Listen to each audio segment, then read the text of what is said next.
We currently have more than 50 interactive simulations available on our website that's indicated here. And these are for Thermodynamics 1, which is mass, energy, entropy, and single component phase equilibrium. And so they're appropriate for chemical engineering courses, mechanical engineering courses, and physical chemistry courses. Some of these simulations play directly in browsers, though the majority right now are CDF files. They require a free player that's available on this website.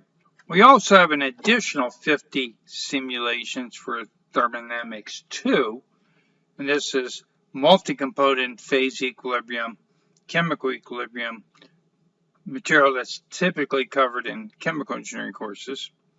We also have simulations for a number of other chemical engineering courses, and the location on our LearnChemE website is indicated here. So let's look at some of these Thermodynamics 1 interactive simulations.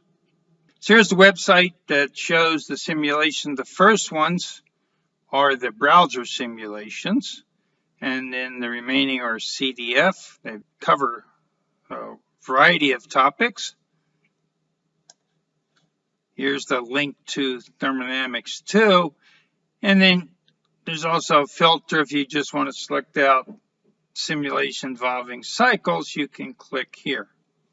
So let's look at one of the simulations just to get a better understanding of what they're capable of. So, for example, let's look at this pressure temperature phase diagram for water. This is a browser-based simulation. So there's an instructional video that describes how to use it.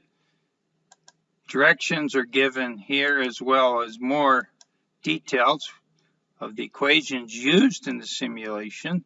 Let's look at, for example, an isothermal process, and let's select vaporization. So let's start out with liquid. As we increase the volume, the specific volume, we do this by lowering the pressure at constant temperature. The bar graph shows we get to the point where we have liquid and vapor in equilibrium, and then we continue to increase the volume, we'll have all vapor and we'll be in the one phase region. And so we can do isothermal or isobaric processes. We can pick amongst these four processes. The idea is helps explain behavior, in this case water, a single component, on a pressure temperature diagram. There are other simulations for other diagrams.